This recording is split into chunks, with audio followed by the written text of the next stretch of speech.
तिथे अजिंठा नगरमध्ये SRA स्कीमच्या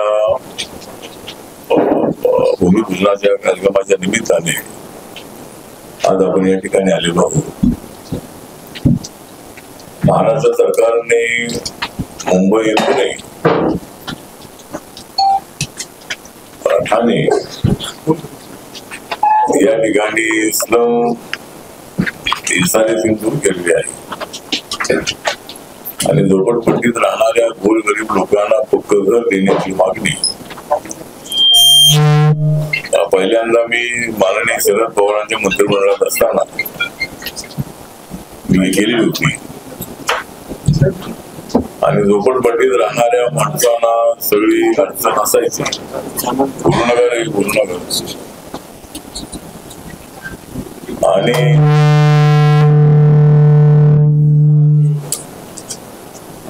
आणि त्या झोपडपट्टीतल्या माणसांना फक्त घर मिळावं आणि मुंबई पुण्यासारख्या ठिकाणी घर विकत घेणं हे त्यांना शक्य असल्यामुळं आणि कॉन्ट्रॅक्ट लेबर म्युन्सिपाल्टी मधले लेबर सर्वसामान्य माणूस म्हणून जगणारी जी फॅमिली आहे त्या फॅमिलीला पक्क घर मिळणं अत्यंत अडचणीत होतं. आणि आपण ज्यावेळेला मागणी केली होती की झोपडपट्टीत राहणाऱ्या माणसांना पक्क घर मिळावं, बिल्डिंग उभ्या कराव्या आणि त्याप्रमाणे शरद पवारांच्या मंत्रिमंडळामध्ये असताना निर्णय घेण्यात आला होता आणि सुरुवातीला 180 फुटाचं घर देण्याचा निर्णय सुरुवातीला घेण्यात आला. नंतर त्याच्यामध्ये वाढ करून नंतरच्या काळामध्ये 235 स्क्वेअर फीटाचं घर देण्याची योजना जाहीर करण्यात आली आणि त्यानंतर आता 300 फुटाचं घर कार्पेट एरियाचं घर जवळजवळ 400-450 फूट बिल्डअप एरियाचं घर जे आहे हे देण्याची स्कीम सध्या सुरू आहे. आणि अनेक शहरामध्ये लोक खेड्यातून शहराकडे येतात. खेड्यातून शहराकडे लोक आल्यामुळं स्लमची संख्या वाढत आली. पण अलीकडे अनेक शहरामध्ये स्लम वाढण्यासाठी जागा अजिबात नाही. त्यामुळे आहे त्या जागेवर झोपडपट्ट्यांचं पुनर्वसन होणं ही अत्यंत काळाची गरज असल्यामुळे राज्य सरकार या स्कीम मध्ये अत्यंत ऍक्टिव्ह आहे आणि या पद्धतीनं पुण्यामध्ये ही स्कीम राबवण्याचा प्रयत्न पिंपरी चिंचवड पुणे या ठिकाणी सुरू आहे. तर त्या दृष्टिकोनातून आता आमची मागणी अशी आहे की 300 फुटाचं घर फार छोटं आहे. त्यामुळं ही स्कीम अशी आहे की बिल्डरना 300 फूट विकण्यासाठी मिळतात.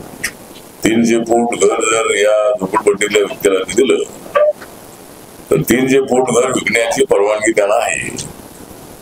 म्हणून आमची मागणी अशी आहे की 450 फुटाचं घर या स्कीम मध्ये द्यावं म्हणजे बिल्डरलाही 450 फूट विकायला मिळेल. त्यामुळे बिल्डरला काही नुकसान होणार नाही. म्हणून महाराष्ट्र सरकारकडे मी पत्र पाठवणार आहे. मुख्यमंत्र्यांशी उपमुख्यमंत्र्यांशी मी बोलणार आहे आणि कार्पेट एरियाचं 450 फुटाचं घर म्हणजे जवळजवळ 700 फुटाचं बिल्डअप एरियाचं घर मिळेल आणि 2 बेडरूम हॉल किचन असं घर मिळेल. अशी या स्कीमच्या संबंधात आपली मागणी आहे. दुसरी गोष्ट आता अशी आहे की दलित समाजावर अत्याचार होत आहेत. इतर परभणीमध्ये सोमनाथ सूर्यवंशी हा लॉचा स्टुडंट होता. लातूरचा तो मूळ रहिवासी होता. त्याचे वडील वारलेले होते. आई पुण्यामध्ये राहत होती. पुण्यात भोसरीला राहिला होती आणि त्या मुलाला परभणीमध्ये लॉ ऍडमिशन मिळालं म्हणून तो त्या ठिकाणी होता. आणि बाबासाहेब आंबेडकरांनी दिलेलं जे संविधान आहे त्या संविधानाचा अपमान झाल्यानंतर त्या ठिकाणी आंदोलन झालं आणि त्या आंदोलनामध्ये तरुण महिला मोठ्या संख्येनं ते रस्त्यावर उतरले होते. हे त्यामुळे बंद कर पुणे बंद कर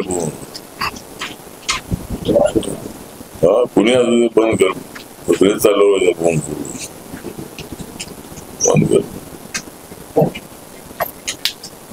तर त्या ठिकाणी सोमनाथ सूर्यवंशी आणि अनेक लोक तिथे रस्त्यावर उतरले आणि पोलिसांनी त्या ठिकाणी बेशूट अशी मारहाण किंवा लाठीमार त्या ठिकाणी केलेला आहे. वास्तविक संविधानाचा अपमान झाल्यानंतर तोडा घ्यायला पाहिजे, तोडा पोलिसांना यायला हवा होता. आणि त्या ठिकाणी संविधान ठेवलेलं जे काच आहे ते पकडून त्या ठिकाणी त्याचा संविधानात अपमान करण्यात आल्यानंतर आंदोलन करणाऱ्या लोकांच्या बद्दल सहानुभूती पोलिसांची व्हायला लागली. पोलिसांबद्दल आम्हाला आदर आहे, पोलीस हे सगळे आपलेच आहेत. आणि परंतु संविधानाचा अपमान झाल्यानंतर रस्त्यात उतरलेल्या तरुणाला बेछूट अशा पद्धतीने मारहाण करण्यात आली. म्हणजे 40-45 लोक पकडले होते, त्याच्यामध्ये हा सोमनाथ सूर्यवंशी होता. आणि त्याचा मृत्यू जो आहे हा काय तो तरुण होता आणि हार्ट अटॅकने वगैरे तो गेला अशी अफवा पोलिसांनी पसरवली, पण ती अत्यंत चुकीची होती. त्याचा मृत्यू पोलिसांच्या मारहाणीमध्ये झालेला आहे. त्यामुळे जे पोलीस त्याला जबाबदार आहे त्यांच्यावर कारवाई होणं अत्यंत आवश्यक होतं. पण जवळजवळ 2 महिने होऊन गेले तरी अद्याप त्या संबंधामध्ये कारवाई होत नाही आहे. SIT इन्क्वायरी नेमलेली आहे, मॅजिस्ट्रेट सुद्धा इन्क्वायरी करतायत, पण याला एवढा वेळ लागणं ही गोष्ट बरोबर नाही आहे. संतोष देशमुख यांच्या प्रकरणामध्ये आरोपी सगळे पकडले.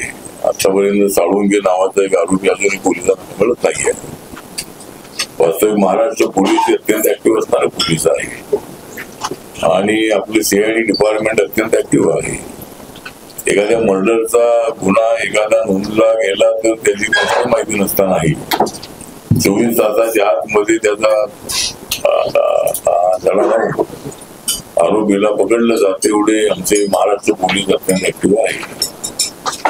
पण या प्रकरणामध्ये सोमनाथच्या प्रकरणामध्ये अद्याप कोणावर कारवाई नाही. ही गोष्ट आपल्यासाठी चांगली नाही. आदरणीय देवेंद्र फडणवीस साहेबांना आमची विनंती आहे, या प्रकरणामध्ये आपण लक्ष द्यावं आणि संतोष देशमुख यांच्या प्रकरणामध्ये जे आरोपी पकडण्यात आलेले आहेत त्यांना फाशी शिक्षा झाली पाहिजे अशी आमची मागणी आहे. आणि विक्रम गायकवाड एक भोर तालुक्यातला एक तरुण होता, बौद्ध तरुण होता. त्याचं एका मराठा समाजाच्या मुलीसोबत त्यांनी लग्न केलं होतं आणि त्याचा राग धरून त्याचा खून करण्यात आलेला आहे. वास्तविक इंटरकास्ट मॅरेजचा विषय माझ्या मंत्रालयाचा आहे. आम्ही इंटरकास्ट मॅरेज करणाऱ्यांना 2.5 लाखाची मदत आम्ही देतो आणि जवळजवळ देशामध्ये 2 लाखापेक्षा जास्त इंटरकास्ट मॅरेज प्रत्येक वर्षी होतात. आणि असे अपवादात्मक काही ठिकाणी अशा पद्धतीचे प्रकार घडतात जे विक्रम गायकवाड याच्या संबंधात झालेला आहे. आरोपी पकडण्यात आलेले आहे, पण त्या आरोपींना फाशी झाली पाहिजे अशी आमची मागणी आहे. आणि अशा पद्धतीच्या घटना घडू नये. 2 समाजातल्या लोकांनी एकत्रित आलं पाहिजे. भारताला मजबूत करायचं असेल, आपल्या देशाला मजबूत करायचं असेल तर समाज एकत्र आला पाहिजे. जाती व्यवस्था घटनेच्या 17व्या कलमाप्रमाणे नष्ट करण्यात आलेली आहे. त्यामुळे समाज आपला सगळं एकत्र आला पाहिजे. बाबासाहेब आंबेडकर यांची भूमिका तीच होती. छत्रपती शिवाजी महाराजांनी तर संपूर्ण जाती धर्माच्या लोकांना एकत्र आणलेलं होतं आणि आपल्या सगळ्या मावळ्यांना एकत्रित आणून त्यांनी अत्यंत शिवरायांनी फार मोठं काम केलेलं आहे. मोगलांचा जो या देशामध्ये घुसखोरी करून मोगल इथं आले आणि या ठिकाणच्या बऱ्याच हिंदूंना मुस्लिम त्यांनी केलं आणि त्याचा मुकाबला करण्याचं काम छत्रपती शिवरायांनी केलेलं आहे. त्यामुळे छत्रपती शिवाजी महाराजांच्या बद्दल आम्हाला आदर आहे. पाणी वाटली तर अशा पद्धतीनं तर महाराष्ट्रामध्ये महाराष्ट्र तर फुलेशाह आंबेडकरांचा शिवरायांचा महाराष्ट्र आहे. या महाराष्ट्राला आपण कुठे घेऊन जाणार आहोत. महाराष्ट्राला समृद्धीच्या दिशेनं पुढे घेऊन जायला पाहिजे. त्यामुळे अशा घटना घडू नये यासाठी सुद्धा पोलीस प्रशासनाने लक्ष देणं आवश्यक आहे. आरोपींना विक्रम गायकवाडच्या पकडलेला आहे, परंतु अद्याप अजूनही काय आरोपी त्यामधले असतील त्यांना लवकरात लवकर पकडलं पाहिजे अशी एक आमची मागणी आहे. आणि तर आता एवढं सगळं आता राजेंद्र नगरची माहिती आम्ही दिलेली आहे की गाव मौजे आकुर्डी इथे सर्व नंबर 88 मधील राजेंद्र नगर येथील एकूण घोषित झोपडपट्टी क्षेत्र 1,10,000 चौरस फूट आहे. त्यावर बांधकाम करून जवळजवळ 1400 सदनिका व 40 दुकानांचे भूमिपूजन आज पार पडणार आहे. आणि जिल्हा त्या विकासकाचं नाव आहे आर्किटेक्ट डेव्हलपर्स आणि त्याचा मालक आहेत राजेश कदम आणि वास्तू विशारद आहे सोएबसे. एकूण घोषित झोपडपट्टी क्षेत्र आहे 1,10,000 चौरस फूट आणि एकूण सदनिका तर आहेत मी अगोदर सांगितलं 1400 सदनिका आहे. आणि एकूण इमारती जवळजवळ 15 मजल्याच्या 6 इमारती आहे आणि चटई क्षेत्र त्याचं चौरस 300 चौरस फूट आहे. तर अशा पद्धतीचे आणि त्यामध्ये विकासकाकडून देण्यात येणाऱ्या सुविधा आहे. त्याच्यामध्ये बुद्धविहार आहे, मंदिर आहे, उद्यान आहे, व्यायामशाळा, लहान मुलांना खेळण्याचे मैदान, ज्येष्ठ नागरिक विलंगुळा केंद्र, अंगणवाडी, बहुउद्देशीय सभागृह, welfare centre, society office, sealer system, solar system, गरम पाण्यासाठी प्रत्येक सदनिकेमध्ये गिजर आणि MNGL गॅस पाईपलाईन शेगडी आणि प्रत्येक सदनिकेमध्ये वॉशिंग मशीन हे पण आणि अशा पद्धतीच्या सुविधा या ठिकाणी आहेत.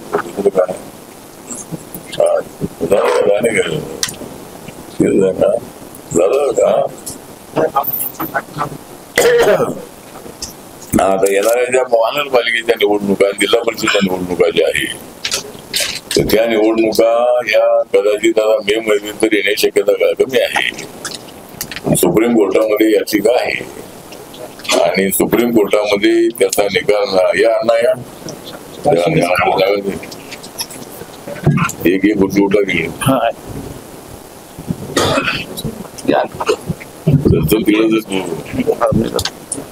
यांना इकडे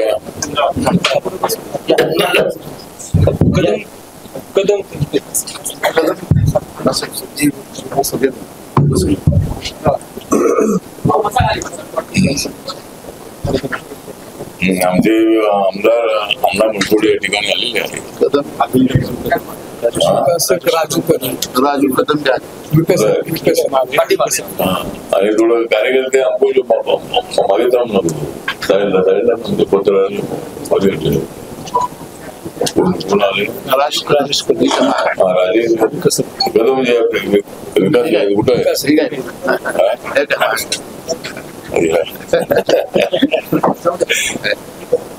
तर असाच अजिंठा नगरचा चांगला जो चांगली जी डेव्हलपमेंट आहे ती त्या ठिकाणी होणार आहे आणि बिल्डरचं त्या ठिकाणी मोठं सहकार्य आहे. त्याप्रमाणे पिंपरी चिंचवडचा कायापालट करण्याचा प्रयत्न नक्कीच आमच्या राज्य सरकारच्या वतीनं आहे आणि माननीय अजितदादा पवार आमचे जिल्ह्याचे पालकमंत्री आहे, डेप्युटी CM आहे आणि अजितदादांच्या नेतृत्वाखाली पुणे जिल्हा जो आहे पुणे जिल्ह्यातल्या अनेक समस्या पडणार आहे. आता आमची मागणी अशी आहे की महानगरपालिकेमध्ये रिपब्लिकन पक्षाला 10-12 तरी जागा मिळणार, 15 जागा मागताय पण तेवढ्या वेळ मिळणार नाही. 15 किती मिळाले पाहिजेत ना. ठीक आहे, 10-12 जागा जे त्या चर्चेसाठी किती होऊ आणि त्याच्यामधल्या किती जागा मिळतील ते पाहूया. त्यामध्ये अण्णा सुद्धा आम्हाला सहकार्य करतात. त्यामुळं आम्हाला जशी लोकसभेमध्ये एकही जागा मिळाली नाही, विधानसभेमध्ये एकही जागा मिळाली नाही आणि आता महानगरपालिका आणि जिल्हा परिषद पंचायत समितीमध्ये जर आम्हाला जागा मिळाल्या पाहिजे आणि DPDC मध्ये आमची 1-2 माणसं आणि सगळ्या कमिट्यावर आमचे लोक आणि प्रत्येक जिल्ह्यामध्ये 200-300 जी आहे ते तरी आम्हाला मिळाले. त्यानंतर जे नवीन महामंडळ होणार आहे त्याच्यामध्ये 2-3 महामंडळाची अध्यक्षपद आम्हाला मिळावी आणि लवकरात लवकर महामंडळ करावीत. आता सरकार स्थापन होऊन आता 3-4 महिने, किती महिने झाले? 3-4 महिने होत आलेले आहे. त्यामुळे लवकरात लवकर या 3 पक्ष आणि आरपीआयचा पक्ष जो आहे त्या आरपीआयच्या पक्षासोबत घ्यावं. आणि मला असं वाटतं की आमचे राज ठाकरे आमचे चांगले मित्रच आहेत. ते महाराष्ट्रातले अत्यंत नामवंत असे नेते आहेत. त्यांना महायुतीमध्ये घ्यावं अशी काहीतरी चर्चा, अजून काहीतरी चर्चा नाही. पण त्यांना काय महायुतीमध्ये घेऊन काय फारसा फायदा होणार नाहीये. त्यामुळं त्यांना महायुतीमध्ये घेऊ नये असं आपलं मत आहे. आणि आरपीआय असा त्यांची आवश्यकता नाही आहे. आणि आम्हाला आताच काही मिळत नाही, पुन्हा ते आल्यानंतर अजिबात काही माणसं. त्यामुळं म्हणजे येणा विषय नाही, पण त्यांचा काही फारसा फायदा आपल्याला होणार नाहीये. लोकसभेमध्ये काही आम्हाला फारसा फायदा झाला नाही आणि विधानसभेमध्ये तर ते आमच्यासोबत नव्हते. त्यामुळं पुन्हा त्यांना घेण्याचा विचार आणि पुन्हा मला असं वाटतं की राज ठाकरे यांच्या घरी मुख्यमंत्र्यांनी जायला काही हरकत नाही आहे. पण पुन्हा तिकडं जाणं काही योग्य नाही आहे. मला असं वाटतं की राज ठाकरे यांनी त्यांना भेटण्यासाठी आलं पाहिजे. मुख्यमंत्र्यांनी काही त्या ठिकाणी जायला पाहिजे असं नाही आहे. त्यामुळं ठीक आहे, त्यांची दोस्ती असल्यामुळे ते तिथे गेली असतील. परंतु आपली महायुती अत्यंत समर्थ आणि मजबूत आहे. 237 जागा जिंकणारी आपली जी महायुती आहे त्या महायुतीची ताकद महाराष्ट्रामध्ये वाढलेली आहे. आणि नरेंद्र मोदी साहेबांच्या नेतृत्वाखाली देश विकासाच्या दिशेने पुढे जातो आहे. आणि आता या पद्धतीनं आम्ही देशाच्या विकासामध्ये आम्ही ऍक्टिव्ह आहोत. या वर्षीचं बजेट जे आपलं आहे 2025-26 भारत सरकारचं 50,65,000 कोटीचं बजेट आहे. आणि त्यामध्ये सर्वात जास्त बजेट हे डिफेन्सला आहे. 6 लाख कोटीपेक्षा जास्त बजेट त्यांचं आहे. आणि माझ्या मंत्रालयाचं बजेट जवळजवळ 1,68,000 कोटीचं बजेट आहे. त्यामुळं माझ्या मंत्रालयाला एक मोठा न्याय देण्याचा प्रयत्न झालेला आहे. ट्रायबलचं जे बजेट आहे ते 1,29,000 कोटीचं आहे. रेल्वेचं बजेट 2,55,000 कोटीचं आहे. त्यानंतर ट्रान्सपोर्टचं जे बजेट आहे, सडक डेव्हलपमेंट आणि बाकी जे नितीन गडकरींचं डिपार्टमेंट आहे त्याला जवळजवळ 2.5 लाखापेक्षा जास्त बजेट आहे. त्यामुळं या बजेटमध्ये गरीब, किसान, युवा, महिला यांचं लक्ष ठेवण्यात आलेलं आहे. आणि नरेंद्र मोदीजी हे अत्यंत हटणारे नाही आहे. नरेंद्र मोदीजी यांनी केलेला विकास लोकांच्या लक्षात आहे आणि त्या पद्धतीनं आम्हाला न्याय, पूर्णपणे आर्थिक न्याय देण्याचं काम नरेंद्र मोदीजी करतायत. आणि त्यामुळं सत्तेचा काय वाटा मिळाला नाही मिळाला तरी माझा पक्ष हा नरेंद्र मोदींच्या सोबत आहे. आणि देशाच्या पातळीवर माझा पक्ष सर्व राज्यामध्ये जाऊन पोहोचलेला आहे. अंदमान निकोबार असेल, नागालँड असेल, मणिपूर असेल, 2 राज्यामध्ये माझा पक्ष रेकग्नाइज आहे. नागालँडमध्ये माझ्या पक्षाचे 2 आमदार आहेत आणि मणिपूरमध्ये माझ्या पक्षाच्या लोकसभेच्या उमेदवाराला 1.5 लाख मतं मिळालेली आहे. त्यामुळे त्या ठिकाणी माझा पक्ष रेकग्नाइज आहे. तर त्यामुळे सर्व दादरा नगर हवेली असेल, दीव दमन असेल, अंदमान निकोबार असेल, लक्षद्वीप असेल, अशा सर्व राज्यामध्ये आणि केंद्रशासित प्रदेशामध्ये माझा पक्ष काम करतो आहे. त्यामुळे या कार्यकर्त्यांच्या आशीर्वादामुळे मला पुढे जाण्याची संधी मिळाली. महायुतीमध्ये जे सगळे पक्ष आहेत ते युतीत असले पण सगळे पक्ष एकत्र जनतेची भूमिका स्वीकारत आहेत. साताऱ्यात असेल, पिंपळमध्ये असेल तर आणि स्वतंत्र निवडणुका लढण्याची पण घोषणा करत आहेत. तसं आमचा प्रयत्न हाच राहणार आहे की महायुतीने एकत्रितपणे निवडणुका लढवाव्या अशी माझ्या पक्षाची भूमिका आहे. आणि त्यासाठी सगळ्यांनी एकत्र बसावं. आता एकदा निवडणुका येण्याच्या अगोदर तर एकत्रित निवडणुका लढवाव्यात अशी आमची भूमिका आहे. पण आता सगळ्यांनी एकत्रित लवकर बसावं. आणि बऱ्याच वेळेला स्थानिक स्वराज्य संस्थांमध्ये कुठे अलायन्स होतो, कुठे होत नाही अशी परिस्थिती आहे. पूर्वी काँग्रेस आणि राष्ट्रवादी पूर्वी एकत्र असताना ती वेगळीच निवडणूक लढायची. आता काँग्रेस, राष्ट्रवादी आणि जे शिवसेना उभाटा जी आहे ते एकत्र आहेत, पण ते सुद्धा काय एकत्र निवडणूक लढतेलाच वाटत नाही आहे. पण महायुतीने एकत्रित निवडणूक लढवावी अशी माझ्या पक्षाची भूमिका आहे. मात्र तुम्हाला लोकसभा विधानसभा मध्ये पूर्ण डावलला. आता महापालिका निवडणुकीमध्ये तरी तुम्हाला सीट्स मिळणार का? मुंबई असेल, पुणे असेल किंवा पिंपरी असेल? नाही, जरी त्यांनी मला डावललेलं असलं तरी मी त्यांना डावलणार नाही आहे.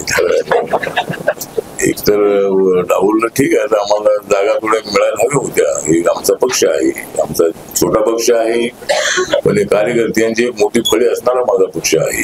गावागावामध्ये, तालुक्यामध्ये, जिल्ह्यामध्ये माझे कार्यकर्ते आहेत. त्यामुळं आमच्या मित्र पक्षांनी थोडा माझाही पक्ष हे लक्षामध्ये ठेवावं. त्यांना त्यांचे लोक सांभाळायचे आहे तसे मला सुद्धा माझे कार्यकर्ते सांभाळायचे आहे. आणि माझ्या कार्यकर्त्यांना काही मिळालं नाही मिळालं तरी ते माझ्यासोबत आहे. काही लोक सोडून गेले, परंतु अनेक लोक माझ्यासोबत आहेत. आणि त्यामुळं आम्हाला एवढं डावलणार नाही अशी आम्हाला अपेक्षा आहे. आठवले साहेब, या संदर्भात महायुतीचे जे प्रमुख नेते आहेत महाराष्ट्राचे, यांच्याशी काय प्राथमिक चर्चा झाली का? जिल्हा परिषद आणि त्याच्यासाठी देवेंद्र फडणवीस यांच्यासोबत चर्चा यापूर्वीच झालेली आहे. त्यावेळेला आम्हाला जागा विधानसभेला दिल्या नाही आणि 2 जागा दिल्या. त्या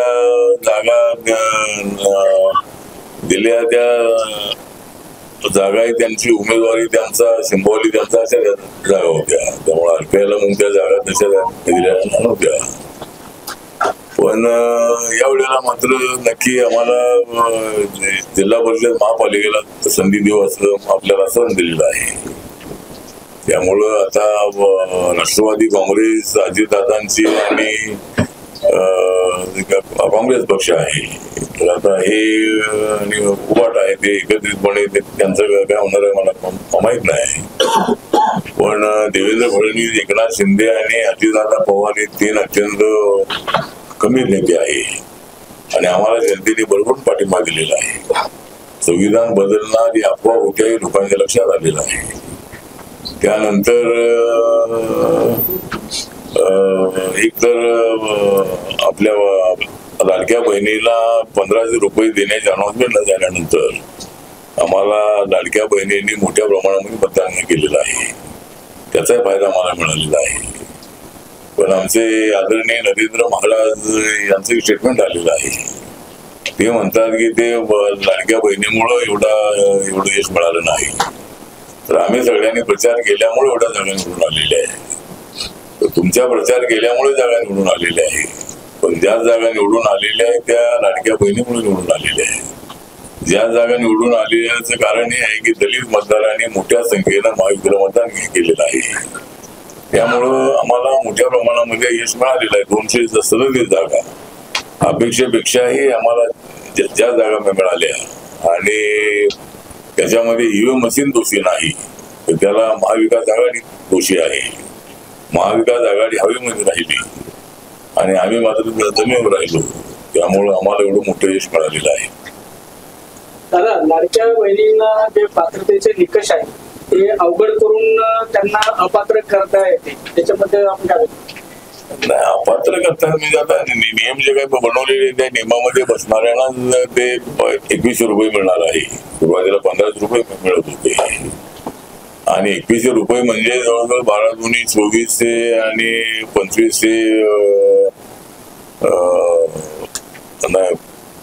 25,000 ना, 25,200 रुपये एवढे पैसे एका वर्षाला मिळणं म्हणजे त्या एका फॅमिलीसाठी ते फार मोठं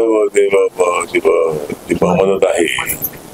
त्यामुळं ज्या अपात्र महिला असतील त्या अपात्र महिलांचा आता विषय नाही, पण ज्या पात्र महिला आहे त्यांचे पैसे मात्र थांबू नये, त्यांना वेळेवर पैसे दिले पाहिजेत अशी आपली भूमिका आहे. निवडणुकीपूर्वी या निकष होते नाही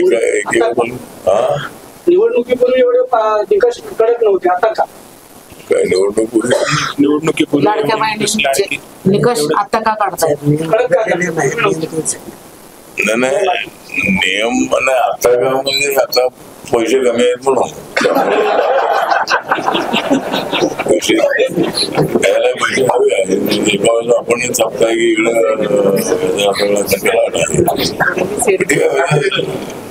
महाराष्ट्रामध्ये आपल्याला अजूनही कसं हिरवून वाढे या दृष्टिकोनातून आपल्याला प्रयत्न करायचा आहे आणि त्यासाठी आमचा प्रयत्न चालू आहे.